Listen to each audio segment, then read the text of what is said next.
Here in Kentucky, one business leader isn't worried about the trickle-down effects of the tariffs because his business already supplies local. But WHAS 11's Alex Dieter and photojournalist Levi Hammer spoke with an economist who say these tariffs are set to impact everyone. My fellow Americans, this is Liberation Day. 10% on all U.S. trading partners, a new sweep of tariffs, a promise the Trump administration made since taking office. Make America wealthy again. A goal of the administration from the tariffs is to increase American production. For Frank's Meat and Produce off Preston Highway, they're hoping it works. I don't really think that it's going to really affect us too much because the majority of everything we sell, I'd say about 90% of the items we sell here are actually based from the United States of America. Frank's manager, Ian Turner, says shopping and supplying local should always be a priority. You are supporting your local economy.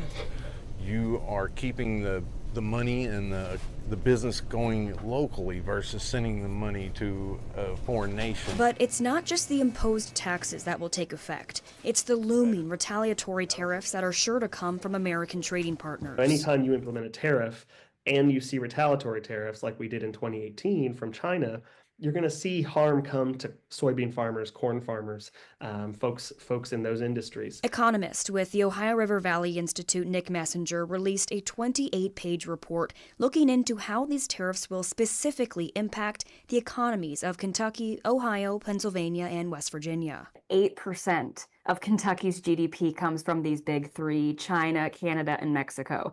Can you talk to me kind of the gravity of that 8%? Yeah, it's a lot. Across the region, it's almost $100 billion annually in imports. Messenger's research shows that Kentucky businesses could pay $4.1 billion in new taxes through Trump's March and April tariffs. That's equivalent to a new tax of more than $2,300 on every Kentucky household, spanning from the auto industry to steel to agriculture. So if you're someone like a dairy farmer, and suddenly you've got 20% more dairy sitting around because you can't sell it to Canada anymore because nobody in Canada is buying it at a markup, right? They're going to buy Canadian dairy at a cheaper price.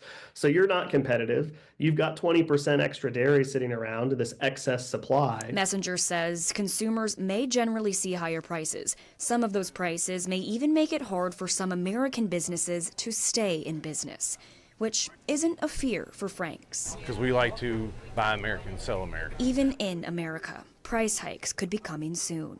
Alex Dieter, WHAS 11 on your side.